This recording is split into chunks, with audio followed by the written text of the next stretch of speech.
ਸਤਿ ਸ਼੍ਰੀ ਅਕਾਲ। ਤੁਸੀਂ ਵੇਖ ਰਹੇ ਹੋ ਟੀਵੀ ਪੰਜਾਬ ਤੇ ਮੈਂ ਹਾਂ ਤੁਹਾਡੇ ਨਾਲ ਇੰਦਰਪ੍ਰੀਤ ਕੌਰ ਸੰਗੇੜਾ। ਖਬਰਾਂ ਦੇ ਇਸ ਬੁਲੇਟਿਨ ਵਿੱਚ ਤੁਹਾਡਾ ਸਵਾਗਤ ਹੈ।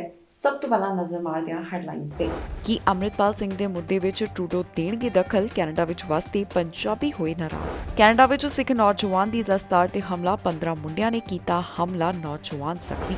ਸਕਿਲਡ ਵਰਕਰਾਂ ਲਈ ਇਮੀਗ੍ਰੇਸ਼ਨ ਮੰਤਰੀ ਦਾ ਬਿਆਨ, ਦੱਸਿਆ ਉਹ ਕਿਵੇਂ ਆਉਣਗੇ ਕੈਨੇਡਾ। ਡਾਕਟਰਾਂ ਤੇ ਨਰਸਾਂ ਵਾਸਤੇ ਕੈਨੇਡਾ ਵਿੱਚ ਉੱਠੀ ਮੰਗ ਵਿਰੋਧੀ ਲੀਡਰ ਪੀਅਰ ਪੋਲੀਏਵ ਨੇ ਤਬਦੀਲੀ ਦੀ ਕੀਤੀ ਮੰਗ। ਅੰਮ੍ਰਿਤਪਾਲ ਸਿੰਘ ਦੇ ਮੁੱਦੇ ਨੂੰ ਲੈ ਕੇ ਕੈਨੇਡਾ ਵਿੱਚ ਵਸਦੇ ਪੰਜਾਬੀ ਭਾਈਚਾਰੇ ਦੇ ਲੋਕ ਨਾਰਾਜ਼ ਦਿਖਾਈ ਦੇ ਰਹੇ ਨੇ। ਉਹਨਾਂ ਵੱਲੋਂ ਕੈਨੇਡਾ ਦੇ ਅਲੱਗ-ਅਲੱਗ ਹਿੱਸਿਆਂ ਵਿੱਚ ਪ੍ਰਦਰਸ਼ਨ ਕੀਤਾ ਜਾ ਰਿਹਾ ਹੈ। ਇਸ ਤੋਂ ਇਲਾਵਾ ਕੈਨੇਡਾ ਦੇ तमाम ਵੱਡੇ ਲੀਡਰ ਵੀ ਇਸ ਬਾਰੇ ਬੋਲੇ ਨੇ ਤੇ ਉਹਨਾਂ ਵੱਲੋਂ ਸੋਸ਼ਲ ਮੀਡੀਆ ਦੇ ਰਾਹੀਂ ਆਪਣਾ ਪੱਖ ਰੱਖਿਆ ਗਿਆ। ਐਨਡੀਪੀ ਲੀਡਰ ਜਗਮੀਤ ਸਿੰਘ, ਉਹਨਾਂ ਦੇ ਭਰਾ ਗੁਰਰਤਨ ਸਿੰਘ ਅਤੇ ਹੋਰ ਵੀ ਮੈਂਬਰ ਪਾਰਲੀਮੈਂਟਸ ਵੱਲੋਂ ਇਸ ਮੁੱਦੇ ਦੇ ਬਾਰੇ ਆਪਣਾ ਪੱਖ ਰੱਖਿਆ ਗਿਆ ਤੇ ਨਾਲ ਹੀ ਉਹਨਾਂ ਨੇ ਜੋ ਇੰਟਰਨੈਟ ਸੇਵਾਵਾਂ ਬੰਦ ਕੀਤੀਆਂ ਗਈਆਂ ਉਸ ਦੀ ਨਿੰਦਾ ਵੀ ਕੀਤੀ ਹੈ। ਅਲੱਗ-ਅਲੱਗ ਲੀਡਰਾਂ ਦਾ ਕੀ ਕਹਿਣਾ ਹੈ ਤੇ ਇਸ ਮੁੱਦੇ ਨੂੰ ਲੈ ਕੇ ਪ੍ਰਧਾਨ ਮੰਤਰੀ ਜਸਟਿਨ ਟਰੂਡੋ ਤੋਂ ਕੀ ਮੰਗ ਕੀਤੀ ਗਈ ਹੈ, ਤੁਹਾਨੂੰ ਇਸ ਖਬਰ ਵਿੱਚ ਦੱਸਾਂਗੇ। ਅੰਮ੍ਰਿਤਪਾਲ ਸਿੰਘ ਖਿਲਾਫ ਪੰਜਾਬ ਵਿੱਚ ਜੋ ਕਾਰਵਾਈ ਹੋਈ, ਉਸ ਤੋਂ ਬਾਅਦ ਕੈਨੇਡਾ ਵਿੱਚ ਵਸਦਾ ਪੰਜਾਬੀ ਭਾਈਚਾਰਾ ਇਸ ਸਮੇਂ ਨਾਰਾਜ਼ ਦਿਖਾਈ ਦੇ ਰਿਹਾ ਹੈ। ਮੌਜੂਦਾ ਸਮੇਂ ਪੰਜਾਬ ਵਿੱਚ ਇੰਟਰਨੈਟ ਸੇਵਾਵਾਂ ਨੂੰ ਮੁਅੱਤਲ ਕੀਤਾ ਗਿਆ ਹੈ। ਇਹ ਮੁੱਦਾ ਕੈਨੇਡਾ ਦੇ ਕਈ ਵੱਡੇ ਲੀਡਰ ਵੀ ਚੁੱਕਦੇ ਹੋਏ ਦਿਖਾਈ ਦਿੱਤੇ। ਉਹਨਾਂ ਨੇ ਸੋਸ਼ਲ ਮੀਡੀਆ ਦੇ ਰਾਹੀਂ ਇਸ ਖਿਲਾਫ ਆਪਣੀ ਆਵਾਜ਼ ਬੁਲੰਦ ਕੀਤੀ ਹੈ। ਅਜਿਹੀਆਂ ਸਾਰੀਆਂ ਚੀਜ਼ਾਂ ਨੂੰ ਧਿਆਨ ਵਿੱਚ ਰੱਖਦਿਆਂ ਪੰਜਾਬੀ ਭਾਈਚਾਰੇ ਵੱਲੋਂ ਕੈਨੇਡਾ ਦੇ ਵੱਖ-ਵੱਖ ਹਿੱਸਿਆਂ ਵਿੱਚ ਪ੍ਰਦਰਸ਼ਨ ਕੀਤਾ ਜਾ ਰਿਹਾ ਹੈ। ਸਿੱਖ ਭਾਈਚਾਰੇ ਵੱਲੋਂ ਸਰੀ ਦੇ ਗੁਰੂ ਨਾਨਕ ਸਿੱਖ ਗੁਰਦੁਆਰਾ ਤੇ ਸਿੱਖ ਸਪਿਰਚੁਅਲ ਰੈਕਸਟੇਲ ਵਿਖੇ ਇਕੱਠ ਕੀਤਾ ਗਿਆ। ਇਸ ਤੋਂ ਇਲਾਵਾ ਬ੍ਰਿਟਿਸ਼ ਕੋਲੰਬੀਆ ਪ੍ਰੋਵਿੰਸ ਵਿੱਚ ਵੀ ਪ੍ਰਦਰਸ਼ਨ ਦੇਖਣ ਨੂੰ ਮਿਲਿਆ। ਦੱਸ ਦਈਏ ਕਿ ਕੈਨੇਡਾ ਵਿੱਚ ਪੰਜਾਬੀ ਮੂਲ ਦੇ ਜੋ ਵੱਡੇ ਲੀਡਰ ਨੇ, ਉਹਨਾਂ ਵੱਲੋਂ ਸੋਸ਼ਲ ਮੀਡੀਆ ਦੇ ਰਾਹੀਂ ਆਪਣੀ ਆਵਾਜ਼ ਚੁੱਕੀ ਗਈ ਤੇ ਜੋ ਭਾਰਤ ਵਿੱਚ ਹੋ ਰਿਹਾ ਹੈ ਉਸ ਦਾ ਵਿਰੋਧ ਵੀ ਕੀਤਾ ਗਿਆ। ਖਾਸ ਤੌਰ ਤੇ ਉੱਪਰ ਜੋ ਇੰਟਰਨੈਟ ਸੇਵਾਵਾਂ ਨੂੰ ਬੰਦ ਕੀਤਾ ਗਿਆ ਉਸ ਸੰਬੰਧੀ ਵੀ ਉਹਨਾਂ ਨੇ ਆਪਣਾ ਪੱਖ ਰੱਖਿਆ। ਐਨਡੀਪੀ ਲੀਡਰ ਜਗਮੀਤ ਸਿੰਘ ਇਸ ਮੁੱਦੇ ਦੇ ਉੱਪਰ ਬੋਲੇ ਨੇ ਤੇ ਨਾਲ ਹੀ ਉਹਨਾਂ ਦੇ ਭਰਾ ਗੁਰਰਤਨ ਸਿੰਘ ਵੱਲੋਂ ਵੀ ਆਵਾਜ਼ ਬੁਲੰਦ ਕੀਤੀ ਗਈ। ਜਗਮੀਤ ਸਿੰਘ ਵੱਲੋਂ ਸੋਸ਼ਲ ਮੀਡੀਆ ਦੇ ਰਾਹੀਂ ਪੋਸਟ ਸਾਂਝੀ ਕਰਦਿਆਂ ਕਿਹਾ ਗਿਆ ਕਿ ਭਾਰਤ ਤੋਂ ਜਿਸ ਤਰ੍ਹਾਂ ਦੀਆਂ ਰਿਪੋਰਟਾਂ ਸਾਹਮਣੇ ਆ ਰਹੀਆਂ ਨੇ, ਮੈਂ ਉਸ ਨੂੰ ਲੈ ਕੇ ਚਿੰਤਤ ਹਾਂ। ਪੰਜਾਬ ਦੇ ਅਲੱਗ-ਅਲੱਗ ਹਿੱਸਿਆਂ ਵਿੱਚ ਇੰਟਰਨੈਟ ਸੇਵਾਵਾਂ ਬੰਦ ਕਰ ਦਿੱਤੀਆਂ ਗਈਆਂ। ਇਸ ਤੋਂ ਇਲਾਵਾ ਉਹਨਾਂ ਨੇ 1984 ਦਾ ਵੀ ਜ਼ਿਕਰ ਕੀਤਾ ਤੇ ਨਾਲ ਹੀ ਪ੍ਰਧਾਨ ਮੰਤਰੀ ਜਸਟਿਨ ਟਰੂਡੋ ਨੂੰ ਵੀ ਇਸ ਸੰਬੰਧੀ ਧਿਆਨ ਦੇਣ ਵਾਸਤੇ ਉਹਨਾਂ ਵੱਲੋਂ ਕਿਹਾ ਗਿਆ ਹੈ। ਇਸ ਤੋਂ ਇਲਾਵਾ ਉਹਨਾਂ ਦੇ ਭਰਾ ਗੁਰਰਤਨ ਸਿੰਘ ਵੱਲੋਂ ਵੀ ਸੋਸ਼ਲ ਮੀਡੀਆ ਪਲੇਟਫਾਰਮ ਦੇ ਉੱਪਰ ਇੱਕ ਪੋਸਟ ਸਾਂਝੀ ਕਰਦਿਆਂ ਦੱਸਿਆ ਗਿਆ ਕਿ ਮੌਜੂਦਾ ਸਮੇਂ ਪੰਜਾਬ ਵਿੱਚ ਕੀ ਕੁਝ ਚੱਲ ਰਿਹਾ ਹੈ। ਉਹ ਲਿਖਦੇ ਨੇ ਕਿ ਵੱਡੇ ਪੱਧਰ ਦੇ ਉੱਪਰ ਸਿੱਖ ਐਕਟਿਵਿਸਟ ਗ੍ਰਿਫਤਾਰ ਕੀਤੇ ਗਏ। ਇੰਟਰਨੈਟ ਸੇਵਾਵਾਂ ਤੇ ਇੱਕ ਦੂਸਰੇ ਨੂੰ ਮੈਸੇਜ ਕਰਨ ਦੀਆਂ ਸੇਵਾਵਾਂ ਨੂੰ ਬੰਦ ਕਰ ਦਿੱਤਾ ਗਿਆ। ਲੋਕਾਂ ਦੀ ਇਕੱਠ ਦੇ ਉੱਪਰ ਰੋਕ ਲਗਾ ਦਿੱਤੀ ਗਈ ਹੈ ਤੇ ਨਾਲ ਹੀ ਉਹਨਾਂ ਨੇ ਹਿਊਮਨ ਰਾਈਟਸ ਮੀਡੀਆ ਦਾ ਵੀ ਜ਼ਿਕਰ ਕੀਤਾ ਹੈ। ਉਹਨਾਂ ਵੱਲੋਂ ਇਸ ਮੁੱਦੇ ਦੇ ਉੱਪਰ ਕਿਹਾ ਗਿਆ ਕਿ ਪੂਰਾ ਵਿਸ਼ਵ ਤੁਹਾਨੂੰ ਦੇਖ ਰਿਹਾ ਹੈ। ਮੈਂਬਰ ਪਾਰਲੀਮੈਂਟ ਰਣਦੀਪ ਸਿੰਘ ਸਰਾਏ ਵੱਲੋਂ ਵੀ ਇਹ ਮੁੱਦਾ ਚੁੱਕਿਆ ਗਿਆ, ਜਿੱਥੇ ਉਹਨਾਂ ਨੇ ਚਿੰਤਾ ਦਾ ਪ੍ਰਗਟਾਵਾ ਕਰਦਿਆਂ ਕਿਹਾ ਕਿ ਅਸੀਂ ਹਰ ਚੀਜ਼ ਦੇ ਉੱਪਰ ਆਪਣੀ ਨਜ਼ਰ ਬਣਾਈ ਹੋਈ ਹੈ। ਅਜਿਹਾ ਹੀ ਟਵੀਟ ਮੈਂਬਰ ਪਾਰਲੀਮੈਂਟ ਟਿਮ ਉਪਲ ਦਾ ਵੀ ਦੇਖਣ ਨੂੰ ਮਿਲਿਆ। ਦੱਸ ਦਈਏ ਕਿ ਐਨਡੀਪੀ ਲੀਡਰ ਅਤੇ ਬਰਨਵੀ ਤੋਂ ਮੈਂਬਰ ਪਾਰਲੀਮੈਂਟ ਜਗਮੀਤ ਸਿੰਘ ਨੇ ਭਾਰਤ ਵਿੱਚ ਵਸਦੇ ਕੈਨੇਡੀਅਨਸ ਦੀ ਸੁਰੱਖਿਆ ਤੇ ਚਿੰਤਾ ਦਾ ਪ੍ਰਗਟਾਵਾ ਕੀਤਾ ਤੇ ਕੈਨੇਡੀਅਨ ਸਰਕਾਰ ਤੋਂ ਇਸ ਮਾਮਲੇ ਦੀ ਮੰਗ ਕਰਦਿਆਂ ਕਿਹਾ ਕਿ ਇਸ ਵਿੱਚ ਦਖਲ ਦਿੱਤੀ ਜਾਵੇ। ਇਸ ਤੋਂ ਇਲਾਵਾ ਜਗਮੀਤ ਸਿੰਘ ਦਾ ਟਵਿੱਟਰ ਅਕਾਊਂਟ ਭਾਰਤ ਵਿੱਚ ਬੰਦ ਹੋਣ ਦੀਆਂ ਰਿਪੋਰਟਸ ਵੀ ਸਾਹਮਣੇ ਆ ਰਹੀਆਂ ਨੇ। ਵਿਨੀਪੈਗ ਤੋਂ ਐਮਐਲਏ ਦਿਲਜੀਤ ਬਰਾੜ ਨੇ ਟਵੀਟ ਕਰਦਿਆਂ ਕਿਹਾ ਕਿ ਪੰਜਾਬ ਦੇ ਹਾਲਾਤ ਚਿੰਤਾਜਨਕ ਹਨ। ਉਹਨਾਂ ਦਾ ਕਹਿਣਾ ਹੈ ਕਿ ਸਰਕਾਰ ਨੂੰ ਧਿਆਨ ਰੱਖਣਾ ਚਾਹੀਦਾ ਹੈ ਕਿ ਸਭ ਦੇ ਮਨੁੱਖੀ ਹੱਕ ਸੁਰੱਖਿਅਤ ਰਹਿਣ। ਕੈਨੇਡਾ ਵਿੱਚ ਸਿੱਖ ਨੌਜਵਾਨ ਦੀ ਦਸਤਾਰ ਉੱਪਰ ਹਮਲਾ ਕੀਤਾ ਗਿਆ ਤੇ ਉਸ ਨੂੰ ਕਈ ਸੱਟਾਂ ਵੀ ਆਈਆਂ ਨੇ। ਦੱਸਿਆ ਜਾ ਰਿਹਾ ਹੈ ਕਿ 15 ਜਾਣਿਆਂ ਨੇ ਇਸ ਸਿੱਖ ਨੌਜਵਾਨ ਦੇ ਉੱਪਰ ਹਮਲਾ ਕੀਤਾ। ਜਿਨ੍ਹਾਂ ਨੇ ਹਮਲਾ ਕੀਤਾ ਉਹਨਾਂ ਦੀ ਭਾਲ ਜਾਰੀ ਹੈ। ਆਰਸੀਐਮਪੀ ਦਾ ਵੀ ਇਸ ਬਾਰੇ ਬਿਆਨ ਸਾਹਮਣੇ ਆਇਆ ਹੈ ਤੇ ਕੌਂਸਲਰ ਵੱਲੋਂ ਵੀ ਇਸ ਮਾਮਲੇ ਦੀ ਨਿੰਦਾ ਕੀਤੀ ਗਈ। ਕੈਨੇਡਾ ਵਿੱਚ ਅੰਤਰਰਾਸ਼ਟਰੀ ਵਿਦਿਆਰਥੀ ਦੇ ਉੱਪਰ ਹਮਲਾ ਹੋਇਆ ਹੈ, ਜਿਸ ਉੱਪਰ ਬ੍ਰਿਟਿਸ਼ ਕੋਲੰਬੀਆ ਦੇ ਕੌਂਸਲਰ ਨੇ ਕਿਹਾ ਕਿ ਇਹ ਬਹੁਤ ਗਲਤ ਹੈ। ਜਾਣਕਾਰੀ ਮੁਤਾਬਕ ਬ੍ਰਿਟਿਸ਼ ਕੋਲੰਬੀਆ ਸੂਬੇ ਦੇ ਸ਼ਹਿਰ ਕਿਲੋਨਾ ਦੇ ਵਿੱਚ ਅੰਤਰਰਾਸ਼ਟਰੀ ਵਿਦਿਆਰਥੀ ਦੇ ਉੱਪਰ ਕੁਝ ਲੋਕਾਂ ਵੱਲੋਂ ਹਮਲਾ ਕੀਤਾ ਗਿਆ। ਉਸ ਦੀ ਦਸਤਾਰ ਉਤਾਰੀ ਗਈ ਤੇ ਬਾਅਦ ਦੇ ਵਿੱਚ ਉਸ ਨੂੰ ਬਾਲਾਂ ਤੋਂ ਫੜ ਕੇ ਇੱਕ ਪਾਸੇ ਲਿਜਾਇਆ ਗਿਆ। ਇਸ ਬਾਰੇ ਹੁਣ ਲੋਕਲ ਪੋਲੀਟੀਸ਼ੀਅਨ ਵੱਲੋਂ ਜਾਣਕਾਰੀ ਸਾਂਝੀ ਕੀਤੀ ਗਈ ਹੈ। ਦੱਸ ਦਈਏ ਕਿ ਜਿਸ ਅੰਤਰਰਾਸ਼ਟਰੀ ਵਿਦਿਆਰਥੀ ਦੇ ਉੱਪਰ ਹਮਲਾ ਹੋਇਆ ਉਸ ਦਾ ਨਾਮ ਗਗਨਦੀਪ ਸਿੰਘ ਹੈ ਤੇ ਉਮਰ 21 ਸਾਲ ਦੇ ਕਰੀਬ। ਇਹ ਅੰਤਰਰਾਸ਼ਟਰੀ ਵਿਦਿਆਰਥੀ ਭਾਰਤ ਤੋਂ ਕੈਨੇਡਾ ਪੜ੍ਹਾਈ ਕਰਨ ਵਾਸਤੇ ਆਇਆ। ਇਸ ਘਟਨਾ ਦੀ ਨਿੰਦਾ ਬ੍ਰਿਟਿਸ਼ ਕੋਲੰਬੀਆ ਕੌਂਸਲਰ ਵੱਲੋਂ ਕੀਤੀ ਗਈ ਤੇ ਨਾਲ ਹੀ ਉਹਨਾਂ ਨੇ ਆਪਣਾ ਪੱਖ ਵੀ ਰੱਖਿਆ। ਜਾਣਕਾਰੀ ਲਈ ਦੱਸ ਦਈਏ ਕਿ ਗਗਨਦੀਪ ਜਿਸ ਵੇਲੇ 10:30 ਦੇ ਕਰੀਬ ਆਪਣੇ ਘਰ ਵਾਪਸ ਜਾ ਰਿਹਾ ਸੀ ਤਾਂ 12 ਤੋਂ 15 ਜਾਣਿਆਂ ਵੱਲੋਂ ਉਸ ਉੱਪਰ ਹਮਲਾ ਕੀਤਾ ਗਿਆ। ਇਹਨਾਂ ਕੁਝ ਲੜਕੀਆਂ ਵੱਲੋਂ ਉਸ ਨੂੰ ਹੈਰਾਸ ਕੀਤਾ ਗਿਆ। ਬਾਅਦ ਵਿੱਚ ਇਹਨਾਂ ਨੌਜਵਾਨਾਂ ਵੱਲੋਂ ਅੰਤਰਰਾਸ਼ਟਰੀ ਵਿਦਿਆਰਥੀ ਗਗਨਦੀਪ ਸਿੰਘ ਦੇ ਉੱਪਰ ਹਮਲਾ ਕੀਤਾ ਗਿਆ। ਉਸ ਦੇ ਚਿਹਰੇ, ਰਿਬਸ, ਬਾਹਾਂ ਤੇ ਲੱਤਾਂ ਦੇ ਉੱਪਰ ਸੱਟਾਂ ਆਈਆਂ ਨੇ। ਫਿਰ ਗਗਨਦੀਪ ਸਿੰਘ ਦੀ ਦਸਤਾਰ ਵੀ ਉਤਾਰੀ ਗਈ।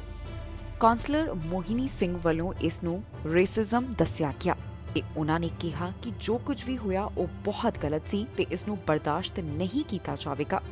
ਇਸ ਘਟਨਾ ਦੇ ਬਾਰੇ ਕਿਲੋਨਾ RCMP ਦੀ ਇੱਕ ਸਟੇਟਮੈਂਟ ਵੀ ਸਾਹਮਣੇ ਆਈ ਜਿੱਥੇ ਉਹਨਾਂ ਨੇ ਦੱਸਿਆ ਕਿ ਮਾਮਲੇ ਦੀ ਜਾਂਚ ਪੜਤਾਲ ਕੀਤੀ ਜਾ ਰਹੀ ਹੈ ਤੇ ਨਾਲ ਹੀ ਉਹਨਾਂ ਨੇ ਅਪੀਲ ਕੀਤੀ ਹੈ ਕਿ ਜੇਕਰ ਕਿਸੇ ਨੂੰ ਇਸ ਘਟਨਾ ਦੇ ਸੰਬੰਧ ਵਿੱਚ ਕੋਈ ਜਾਣਕਾਰੀ ਹੋਵੇ ਤਾਂ ਉਹਨਾਂ ਨਾਲ 250762333000 ਦੇ ਉੱਪਰ ਕਾਲ ਕਰਕੇ ਜਾਣਕਾਰੀ ਸਾਂਝੀ ਕੀਤੀ ਜਾ ਸਕਦੀ ਹੈ।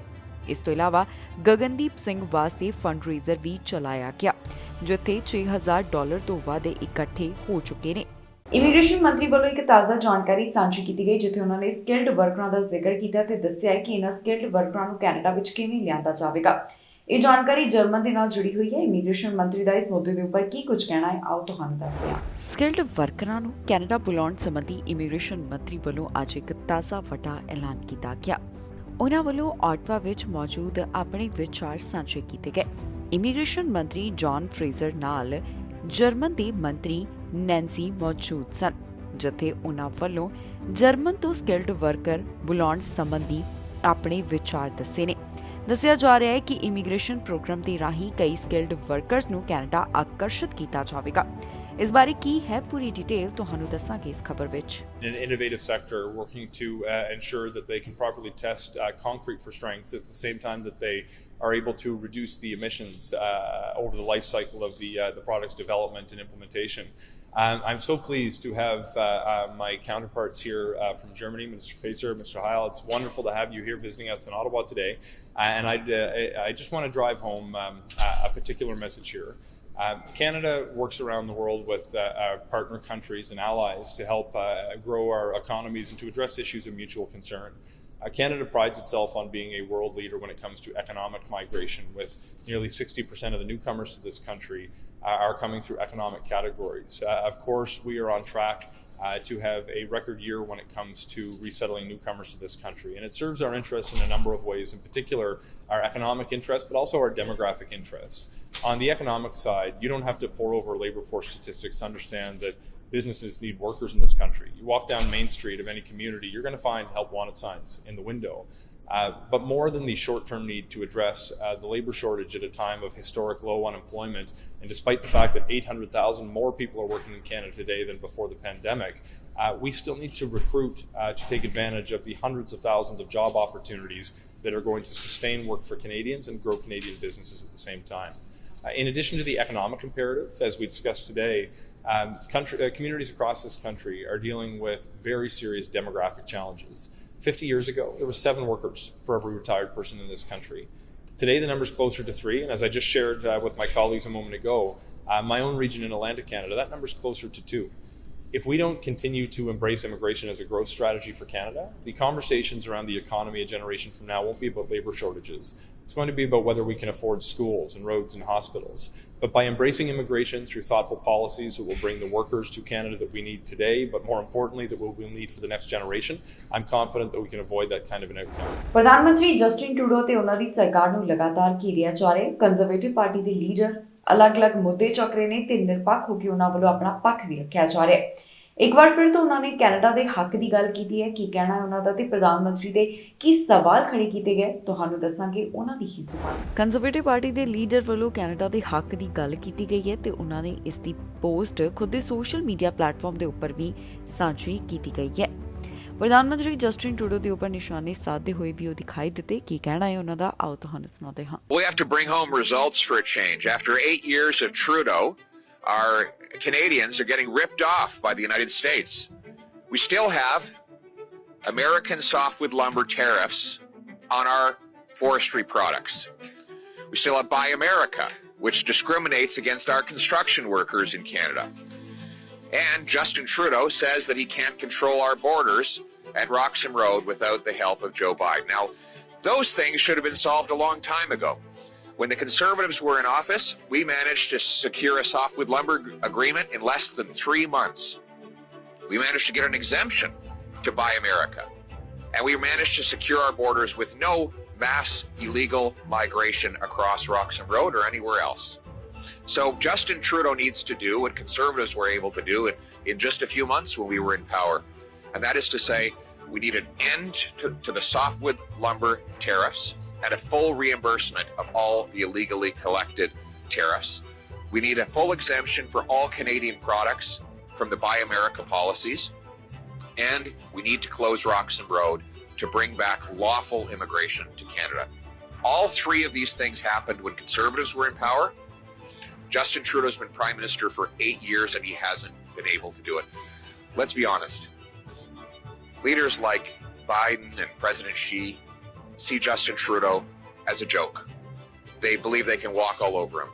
They can hit us with tariffs and discriminatory Buy America policies, and Trudeau won't do anything about it. ਡਾਕਟਰਾਂ ਤੇ ਨਰਸਾਂ ਵਾਸਤੇ ਕੈਨੇਡਾ ਵਿੱਚ ਮੰਗ ਉੱਠੀ ਹੈ ਜਿੱਥੇ ਤਬਦੀਲੀ ਕਰਨ ਵਾਸਤੇ ਕਿਹਾ ਜਾ ਰਿਹਾ ਹੈ। ਕੰਜ਼ਰਵੇਟਿਵ ਪਾਰਟੀ ਦੇ ਲੀਡਰ ਇਸ ਮੁੱਦੇ ਦੇ ਉੱਪਰ ਬੋਲੇ ਨੇ ਤੇ ਉਹਨਾਂ ਵੱਲੋਂ ਇੱਕ ਨਵੇਂ ਬਦਲਾਅ ਦੀ ਗੱਲ ਕਹੀ ਹੈ। ਕੀ ਚਾਹੁੰਦੇ ਨੇ ਕੰਜ਼ਰਵੇਟਿਵ ਪਾਰਟੀ ਦੇ ਲੀਡਰ, ਤੁਹਾਨੂੰ ਦੱਸਾਂਗੇ ਇਸ ਖਬਰ ਵਿੱਚ। ਵਿਰੋਧੀ ਧਿਰ ਦੇ ਆਗੂ ਵੱਲੋਂ ਖਾਸ ਮੰਗ ਕੀਤੀ ਗਈ ਹੈ। ਡਾਕਟਰਾਂ ਤੇ ਨਰਸਾਂ ਨੂੰ ਪੂਰੇ ਕੈਨੇਡਾ ਵਿੱਚ ਕੰਮ ਕਰਨ ਦੀ ਆਗਿਆ ਦੇਣ ਵਾਸਤੇ ਪੀਅਰ ਪੋਲੀਏ ਵੱਲੋਂ ਤਬਦੀਲੀ ਦੀ ਇਹ ਮੰਗ ਕੀਤੀ ਗਈ ਹੈ। ਜੀ ਹਾਂ, ਕੰਜ਼ਰਵੇਟਿਵ ਪਾਰਟੀ ਦੇ ਲੀਡਰ ਪੀਅਰ ਪੋਲੀਏ ਦੇਸ਼ਵਿਆਪੀ ਮਿਆਰੀ ਟੈਸਟਿੰਗ ਦੀ ਮੰਗ ਕਰ ਰਹੇ ਨੇ ਜੋ ਕਿ ਡਾਕਟਰ ਅਤੇ ਨਰਸਾਂ ਵਾਸਤੇ ਲਾਇਸੈਂਸ ਪ੍ਰਵਾਨਗੀ ਨੂੰ ਤੇਜ਼ ਕਰੇਗੀ। ਉਹਨਾਂ ਦਾ ਕਹਿਣਾ ਹੈ ਕਿ ਪ੍ਰਸਤਾਵਿਤ ਬਲੂ ਸੀਲ ਟੈਸਟਿੰਗ ਯੋਗਤਾ ਪ੍ਰਾਪਤ ਮੈਡੀਕਲ ਪੇਸ਼ੇਵਾਰਾਂ ਨੂੰ ਕਿਸੇ ਵੀ ਸੂਬੇ ਜਾਂ ਫਿਰ ਪ੍ਰਦੇਸ਼ ਵਿੱਚ ਕੰਮ ਕਰਨ ਦੀ ਇਜਾਜ਼ਤ ਦੇਵੇਗੀ ਜੋ ਇਸ ਪ੍ਰੋਗਰਾਮ ਵਾਸਤੇ ਵੋਲੰਟੀਅਰ ਕਰ ਸਕਦੇ ਨੇ। ਉਹਨਾਂ ਨੇ ਪ੍ਰੈਸ ਕਾਨਫਰੰਸ ਵਿੱਚ ਆਪਣੀ ਯੋਜਨਾ ਸਾਂਝੀ ਕੀਤੀ ਤੇ ਕਿਹਾ ਕਿ ਇਸ ਨਵੇਂ ਮਾਡਲ ਵਿੱਚ ਮੈਡੀਕਲ ਪੇਸ਼ੇਵਾਰਾਂ ਨੂੰ ਇੱਕ ਟੈਸਟ ਦੇਣ ਵਾਸਤੇ 60 ਦਿਨਾਂ ਦੇ ਅੰਦਰ ਇਸ ਦਾ ਜਵਾਬ ਪ੍ਰਾਪਤ ਕਰਨ ਦੀ ਆਗਿਆ ਮਿਲੇਗੀ ਜੋ ਕੈਨੇਡਾ ਵਿੱਚ ਫੈਮਿਲੀ ਡਾਕਟਰਾਂ ਅਤੇ ਐਮਰਜੈਂਸੀ ਰੂਮ ਨਰਸਾਂ ਵਰਗੇ ਹੈਲਥ ਕੇਅਰ ਪੇਸ਼ੇਵਾਰਾਂ ਦੀ ਮੌਜੂਦਾ ਘਾਟ ਨੂੰ ਪੂਰਾ ਕਰੇਗਾ।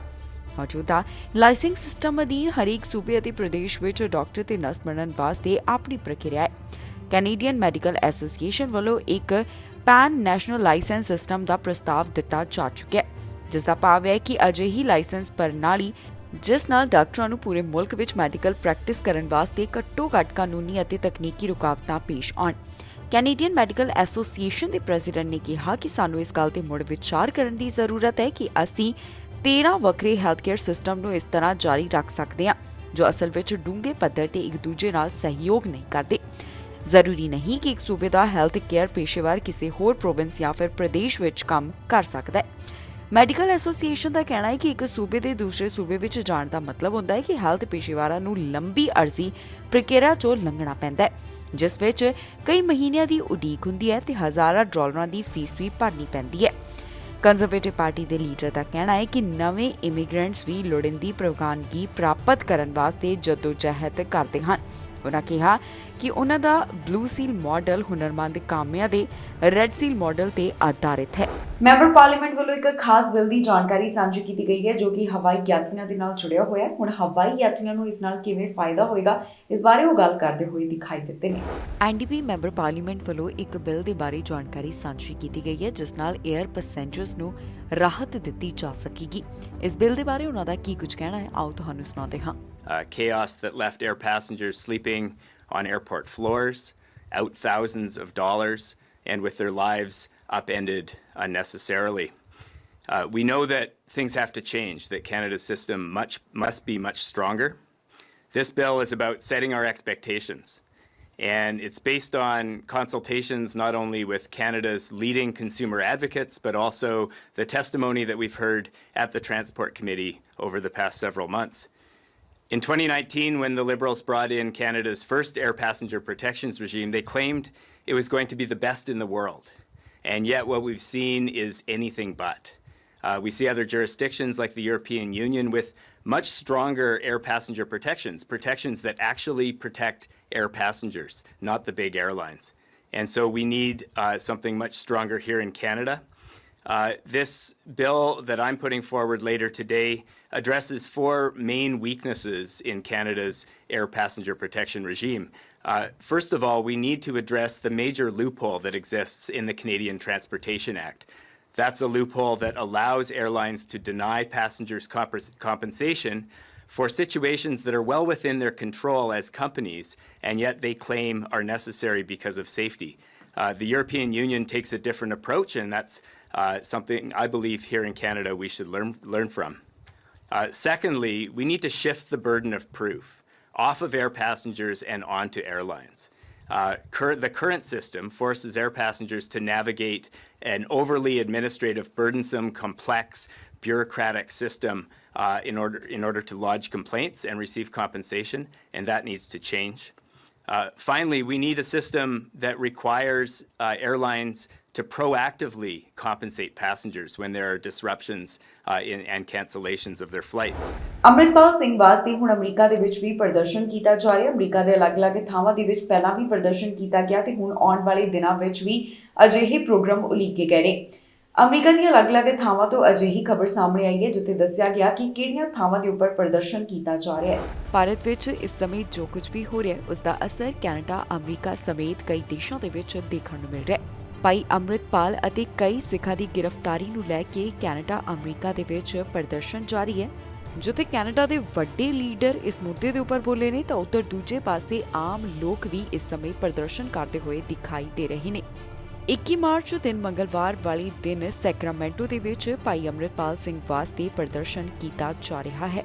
ਉਹਨਾਂ ਵੱਲੋਂ ਹਿਊਮਨ ਰਾਈਟਸ ਦਾ ਇਹ ਮੁੱਦਾ ਚੁੱਕਿਆ ਗਿਆ ਜਿੱਥੇ ਕਿਹਾ ਜਾ ਰਿਹਾ ਹੈ ਕਿ 6 ਵਜੇ ਤੋਂ ਲੈ ਕੇ 9 ਵਜੇ ਤੱਕ ਇਹ ਪ੍ਰਦਰਸ਼ਨ ਕੈਲੀਫੋਰਨੀਆ ਸਟੇਟ ਕੈਪੀਟਲ ਸੈਕਰਾਮੈਂਟੋ ਦੇ ਵਿੱਚ ਕੀਤਾ ਜਾਵੇਗਾ।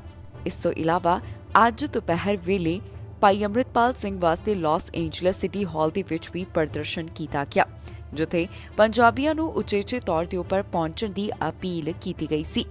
ਇੰਨਾ ਹੀ ਨਹੀਂ, ਹੋਰ ਵੀ ਕਈ ਥਾਵਾਂ ਦੇ ਉੱਪਰ ਲਗਾਤਾਰ ਪ੍ਰਦਰਸ਼ਨ ਦੇਖਣ ਨੂੰ ਮਿਲ ਰਿਹਾ ਹੈ ਜਿਸ ਦੀਆਂ ਤਸਵੀਰਾਂ ਸੋਸ਼ਲ ਮੀਡੀਆ ਉੱਪਰ ਵੀ ਕਾਫੀ ਵਾਇਰਲ ਹੋ ਰਹੀਆਂ ਨੇ। ਸਕੂਲ ਵਿੱਚ ਚਾਕੂ ਦੇ ਨਾਲ ਹਮਲਾ ਕੀਤਾ ਗਿਆ ਜਿੱਥੇ 3 ਜਾਣੇ ਚਾਕੂ ਲੱਗਣ ਕਾਰਨ ਜ਼ਖਮੀ ਹੋਏ ਤੇ ਇੱਕ ਨੂੰ ਗ੍ਰਿਫਤਾਰ ਕੀਤਾ ਗਿਆ।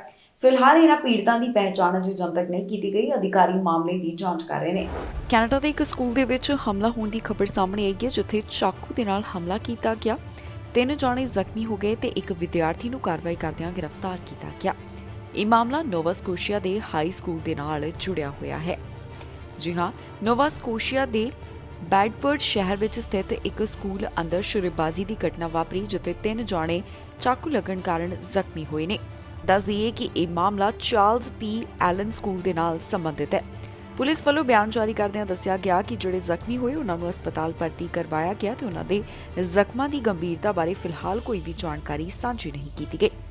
ਪੁਲਿਸ ਨੇ ਪਹਿਲਾਂ ਇਸ ਹਮਲੇ ਵਿੱਚ 4 ਜਾਣਿਆਂ ਦੇ ਜ਼ਖਮੀ ਹੋਣ ਦੀ ਗੱਲ ਕਹੀ ਸੀ ਪਰ ਬਾਅਦ ਦੇ ਵਿੱਚ ਉਹਨਾਂ ਨੇ ਇਸ ਸੰਬੰਧੀ ਅਪਡੇਟ ਜਾਰੀ ਕੀਤੀ।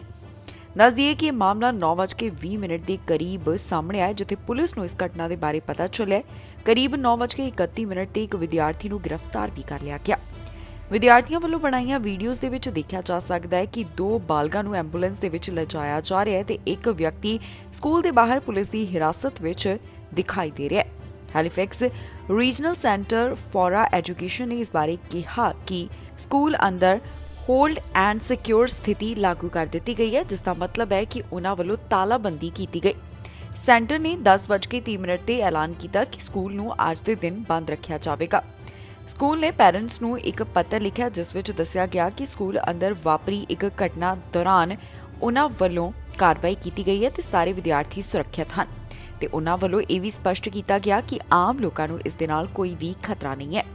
ਪੁਲਿਸ ਨੇ ਇਸ ਤੋਂ ਇਲਾਵਾ ਦੱਸਿਆ ਕਿ ਉਹਨਾਂ ਨੇ ਸਕੂਲ ਦੀ ਤਲਾਸ਼ੀ ਪੂਰੀ ਕਰ ਲਈ ਹੈ ਤੇ ਵਿਦਿਆਰਥੀ ਅਤੇ ਸਟਾਫ ਨੂੰ ਸਕੂਲ ਤੋਂ ਸੁਰੱਖਿਅਤ ਕੱਢਣ ਵਾਸਤੇ ਹੁਣ ਕੰਮ ਕੀਤਾ ਜਾ ਰਿਹਾ ਹੈ। ਪ੍ਰਧਾਨ ਮੰਤਰੀ ਜਸਟਿਨ ਟਰੂਡੋ ਵੱਲੋਂ ਖਾਸ ਸੁਨੇਹਾ ਦਿੱਤਾ ਗਿਆ। ਉਹਨਾਂ ਨੇ ਨਵੇਂ ਸਾਲ ਦੀ ਵਧਾਈ ਦਿੱਤੀ ਹੈ ਜਿਸ ਦੀ ਵੀਡੀਓ ਸੋਸ਼ਲ ਮੀਡੀਆ ਦੇ ਉੱਪਰ ਵੀ ਸਾਂਝੀ ਕੀਤੀ ਗਈ। ਇੱਕ ਖਾਸ ਕਮਿਊਨਿਟੀ ਨੂੰ ਨਵੇਂ ਸਾਲ ਦੀ ਮੁਬਾਰਕਬਾਦ ਆਖਦੇ ਹੋਏ ਦਿਖਾਈ ਦਿੱਤੇ ਨੇ। ਨੋਰੋਜ਼ ਦੇ ਮੌਕੇ ਦੇ ਉੱਪਰ ਪ੍ਰਧਾਨ ਮੰਤਰੀ ਜਸਟਿਨ ਟਰੂਡੋ ਵੱਲੋਂ ਵਧਾਈ ਦਿੱਤੀ ਗਈ ਤੇ ਉਹਨਾਂ ਨੇ ਇਸ ਬਾਰੇ ਸੋਸ਼ਲ ਮੀਡੀਆ ਪਲੇਟਫਾਰਮ ਦੇ ਉੱਪਰ ਇੱਕ ਸੰਦੇਸ਼ ਵੀ ਜਾਰੀ ਕੀਤਾ ਹੈ। ਪ੍ਰਧਾਨ ਮੰਤਰੀ ਨੇ ਇਸ ਦੌਰਾਨ ਕੀ ਕਿਹਾ ਆਓ ਤੁਹਾਨੂੰ ਸੁਣਾਉਂਦੇ ਹਾਂ। Haruz etan Noruz, Noruz etan Pirus. Hello everyone, bonjour à tous. Today, people in Canada and around the world will celebrate Nowruz, the Persian New Year. to the Persian, Afghan, Kurdish, Zoroastrian, Baha'i, Central Asian and Ismaili communities who are marking this day, I hope you enjoy this year's festivities. C'est l'occasion de se réunir, de réfléchir à l'année qui vient de passer et de célébrer le renouveau. Et pendant ce temps, pendant que vous vous réunissez autour de la table des Hafsin pour échanger des cadeaux, que vous écoutez la musique et que vous partagez un repas avec vos proches et que vous vous tournez vers la nouvelle année avec espoir et optimisme, je tiens à vous dire que je vous suis reconnaissant et je vous remercie pour vos contributions à ce pays. As we head into the new year, let's continue working together to build a better future for all Canadians. From my family to yours, Happy New Year. I wish you joy, health and prosperity for the year ahead. ਵਿਦੇਸ਼ ਮੰਤਰੀ ਵੱਲੋਂ ਚੀਨ ਦੇ ਉੱਪਰ ਵੱਡਾ ਇਲਜ਼ਾਮ ਲਗਾਇਆ ਗਿਆ। ਉਹਨਾਂ ਦਾ ਕਹਿਣਾ ਹੈ ਕਿ ਚੀਨ ਦੀਆਂ ਕੋਸ਼ਿਸ਼ਾਂ ਨੇ ਕਿ ਰੂਸ ਤੇ ਯੂਕਰੇਨ ਦੀ ਜੰਗ ਨੂੰ ਹੋਰ ਵੀ ਲੰਬਾ ਕੀਤਾ ਜਾਵੇ। ਇਸ ਵਿੱਚ ਉਹਨਾਂ ਕਿਹਾ ਕਿ ਰੂਸ ਦੀ ਮਦਦ ਕੀਤੀ ਜਾ ਰਹੀ ਹੈ ਤਾਂ ਕਿ ਉਹਨਾਂ ਨੂੰ ਜ਼ਿਆਦਾ ਹਥਿਆਰ ਦਿੱਤੇ ਜਾ ਸਕਣ ਤੇ ਨਾਲ ਹੀ ਉਹਨਾਂ ਨੇ ਇਹ ਵੀ ਦੱਸਿਆ ਕਿ ਜੰਗ ਨੂੰ ਕਿਵੇਂ ਖਤਮ ਕੀਤਾ ਜਾ ਸਕਦਾ ਹੈ। ਰੂਸ ਤੇ ਯੂਕਰੇਨ ਨੂੰ ਲੈ ਕੇ ਕੈਨੇਡੀਅਨ ਵਿਦੇਸ਼ ਮੰਤਰੀ ਵੱਲੋਂ ਟਿੱਪਣੀ ਕੀਤੀ ਗਈ ਹੈ। ਉਹਨਾਂ ਦਾ ਕਹਿਣਾ ਹੈ ਕਿ ਚੀਨ ਦੀ ਰੂਸ ਵਿੱਚ ਸ਼ਾਂਤੀ ਵਾਰਤਾ ਯੂਕਰੇਨ ਯੁੱਧ ਨੂੰ ਲੰਬਾ ਕਰੇਗੀ। ਜੀ ਹਾਂ, ਕੈਨੇਡਾ ਦੀ ਵਿਦੇਸ਼ ਮੰਤਰੀ ਜੋਲੀ ਨੇ ਕਿਹਾ ਕਿ ਯੂਕਰੇਨ ਵਿੱਚ ਸ਼ਾਂਤੀ ਬਹਾਲ ਕਰਨ ਵਾਸਤੇ ਚੀਨ ਦੀਆਂ ਕੋਸ਼ਿਸ਼ਾਂ ਦਰਅਸਲ ਰੂਸ ਨੂੰ ਦੁਬਾਰਾ ਹਥਿਆਰਬੰਦ ਕਰਕੇ ਯੂਕਰੇਨ ਯੁੱਧ ਨੂੰ ਲੰਬਾ ਕਰ ਸਕਦੀਆਂ ਨੇ। ਉਹਨਾਂ ਵੱਲੋਂ ਬਿਆਨ ਜਾਰੀ ਕਰਦਿਆਂ ਕਿਹਾ ਕਿ ਇਸ ਜੰਗ ਨੂੰ ਖਤਮ ਕਰਨ ਦਾ ਇੱਕੋ ਇੱਕ ਤਰੀਕਾ ਹੈ ਕਿ ਰੂਸੀ ਰਾਸ਼ਟਰਪਤੀ ਵਲਾਦੀਮੀਰ ਪੁਤਿਨ ਆਪਣੇ ਹਥਿਆਰ ਸੁੱਟਣ ਤੇ ਯੂਕਰੇਨ ਤੋਂ ਬਾਹਰ ਹੋ ਜਾਣ। ਉਹਨਾਂ ਦਾ ਕਹਿਣਾ ਹੈ ਕਿ ਕਿਸੇ ਵੀ ਜੰਗਬੰਦੀ ਵਿੱਚ ਰੂਸ ਨੂੰ ਯੂਕਰੇਨੀ ਇਲਾਕੇ ਤੋਂ ਸੈਨਿਕਾਂ ਨੂੰ ਵਾਪਸ ਲੈਣਾ ਸ਼ਾਮਿਲ ਹੋਣਾ ਚਾਹੀਦਾ ਹੈ, ਨਹੀਂ ਤਾਂ ਇਹ ਸਿਰਫ ਸੰਘਰਸ਼ ਨੂੰ ਰੋਕ ਦੇਵੇਗਾ ਤੇ ਲੜਾਈ ਵਿੱਚ ਹੋਰ ਰੂਸੀ ਮਾਰੇ ਜਾਣਗੇ। ਵਿਦੇਸ਼ ਮੰਤਰੀ ਜੋਲੀ ਨੇ ਇਲਜ਼ਾਮ ਲਗਾਇਆ ਕਿ ਰੂਸ ਦੁਬਾਰਾ ਸਪਲਾਈ ਭਰਤੀ ਅਤੇ ਦੁਬਾਰਾ ਹਮਲਾ ਕਰਨ ਦਾ ਸਮਾਂ ਲੈਣ ਦੀਆਂ ਕੋਸ਼ਿਸ਼ਾਂ ਕਰ ਰਿਹਾ ਹੈ। ਚੀਨ ਦੇ ਰਾਸ਼ਟਰਪਤੀ ਜਿਨਪਿੰਗ ਸ਼ਾਂਤੀ ਵਾਰਤਾ ਵਾਸਤੇ ਰੂਸ ਪਹੁੰਚੇ ਨੇ। ਚੀਨ ਨੇ ਯੂਕਰੇਨ ਵਿੱਚ ਚੱਲ ਰਹੀ ਸੰਘਰਸ਼ ਨੂੰ ਖਤਮ ਕਰਨ ਦੀ ਮੰਗ ਕਰਦਿਆਂ ਇੱਕ ਪ੍ਰਸਤਾਵ ਤਿਆਰ ਕੀਤਾ। ਹਾਲਾਂਕਿ ਸ਼ੀ ਜਿਨਪਿੰਗ ਵੀ ਕੀਵ ਜਾਣ ਦੀ ਯੋਜਨਾ ਨਹੀਂ ਹੈ। ਕੈਨੇਡਾ ਅਤੇ G7 ਦੇਸ਼ਾਂ ਦੇ ਪਿਛਲੇ ਅਕਤੂਬਰ ਵਿੱਚ ਕਿਹਾ ਗਿਆ ਕਿ ਭਾਵੇਂ ਜਿੰਨਾ ਚਿਰ ਮਰਜ਼ੀ ਲੱਗੇ ਉਹ ਯੂਕਰੇਨ ਵਾਸਤੇ ਮਨੁੱਖੀ ਅਤੇ ਫੌਜੀ ਸਹਾਇਤਾ ਦਾ ਸਮਰਥਨ ਜਾਰੀ ਰੱਖਣਗੇ। ਕੈਨੇਡਾ ਦੇ ਇੱਕ ਹਿੱਸੇ ਤੋਂ ਹਾਦਸਾ ਵਾਪਰਨ ਦੀ ਜਾਣਕਾਰੀ ਸਾਹਮਣੇ ਆਈ ਹੈ, ਜਿੱਥੇ ਹਾਦਸੇ ਵਿੱਚ ਇੱਕ ਦੀ ਜਾਨ ਚਲੀ ਗਈ ਤੇ ਦੂਸਰਾ ਜ਼ਖਮੀ ਹੋਇਆ। ਇਸ ਤੋਂ ਇਲਾਵਾ ਡਰਾਈਵਰ ਨੂੰ ਗ੍ਰਿਫਤਾਰ ਕਰਦਿਆਂ ਉਸ ਉੱਪਰ ਚਾਰਜਸ ਵੀ ਲਗਾਏ ਗਏ ਨੇ ਕਿਉਂਕਿ ਉਸ ਵੱਲੋਂ ਕਾਫੀ ਸਪੀਡ ਦੇ ਨਾਲ ਵਾਹਨ ਚਲਾਇਆ ਜਾ ਰਿਹਾ ਸੀ। ਇਟੋਬੀਕੋ ਤੋਂ ਇੱਕ ਅਜਿਹਾ ਮਾਮਲਾ ਸਾਹਮਣੇ ਆਇਆ ਜਿੱਥੇ ਹਾਈ ਸਪੀਡ ਕਾਰਨ ਹਾਦਸਾ ਵਾਪਰਿਆ, ਇੱਕ ਦੀ ਜਾਨ ਚਲੀ ਗਈ ਤੇ ਇੱਕ ਜ਼ਖਮੀ ਦੱਸਿਆ ਜਾ ਰਿਹਾ। ਇਸ ਸੰਬੰਧੀ ਕਾਰਵਾਈ ਕਰਦਿਆਂ ਡਰਾਈਵਰ ਦੇ ਉੱਪਰ ਚਾਰਜਸ ਲਗਾਏ ਨੇ। ਪੁਲਿਸ ਵੱਲੋਂ ਅਪਡੇਟ ਸਾਂਝੀ ਕਰਦਿਆਂ ਦੱਸਿਆ ਗਿਆ ਕਿ ਇਹ ਘਟਨਾ 4:30 ਦੇ ਕਰੀਬ ਡੰਡਾ ਸਟਰੀਟ ਵੈਸਟ ਦੇ ਨੇੜਿਓਂ ਸਾਹਮਣੇ ਆਈ ਹੈ। ਟੋਰਾਂਟੋ ਪੁਲਿਸ ਦਾ ਕਹਿਣਾ ਹੈ ਕਿ ਇੱਕ ਵਾਹਨ ਦੀ ਟੱਕਰ ਹੋਈ ਤੇ ਇਸ ਘਟਨਾ ਦੇ ਵਿੱਚ ਇੱਕ ਵਿਅਕਤੀ ਜ਼ਖਮੀ ਹੋ ਗਿਆ ਤੇ ਦੂਸਰੇ ਦੀ ਜਾਨ ਚਲੀ ਗਈ ਹੈ। ਜੋ SUV ਨੂੰ ਚਲਾਉਣ ਵਾਲਾ ਡਰਾਈਵਰ ਸੀ ਉਸ ਨੂੰ ਮੌਕੇ ਵਾਲੀ ਥਾਂ ਦੇ ਉੱਪਰ ਹੀ ਮ੍ਰਿਤਕ ਐਲਾਨ ਕਰ ਦਿੱਤਾ ਗਿਆ। ਪਿਕਅਪ ਨੂੰ ਚਲਾਉਣ ਵਾਲੇ ਪੈਸੇਂਜਰ ਨੂੰ ਹਸਪਤਾਲ ਦੇ ਵਿੱਚ ਭਰਤੀ ਕਰਵਾਇਆ ਗਿਆ। ਇਸ ਤੋਂ ਇਲਾਵਾ ਦੱਸਿਆ ਜਾ ਰਿਹਾ ਹੈ ਕਿ ਮੌਕੇ ਵਾਲੀ ਥਾਂ ਤੋਂ ਪੁਲਿਸ ਨੇ 37 ਸਾਲ ਦੇ ਇੱਕ ਕ੍ਰਿਸਟਨ ਨਾਮ ਦੇ ਵਿਅਕਤੀ ਨੂੰ ਗ੍ਰਿਫਤਾਰ ਕੀਤਾ ਜੋ ਕਿ ਟਰੱਕ ਡਰਾਈਵਰ ਹੈ। ਇਸ ਦੇ ਉੱਪਰ ਪੁਲਿਸ ਵੱਲੋਂ ਚਾਰਜਸ ਲਗਾਏ ਗਏ। ਅਧਿਕਾਰੀਆਂ ਦਾ ਕਹਿਣਾ ਹੈ ਕਿ ਉਹ ਮਾਮਲੇ ਦੀ ਵਧੇਰੇ ਜਾਂਚ ਕਰ ਰਹੇ ਨੇ ਪਰ ਅਜੇ ਪੀੜਤਾਂ ਦੀ ਪਹਿਚਾਣ ਨਹੀਂ ਦੱਸੀ ਗਈ। ਜੇਕਰ ਕਿਸੇ ਨੂੰ ਵੀ ਇਸ ਬਾਰੇ ਕੋਈ ਜਾਣਕਾਰੀ ਹੋਵੇ ਤਾਂ ਪੁਲਿਸ ਨਾਲ 4168081900 ਦੇ ਉੱਪਰ ਸੰਪਰਕ ਕਰਕੇ ਇਨਫੋਰਮੇਸ਼ਨ ਸਾਂਝੀ ਕਰ ਸਕਦਾ ਹੈ।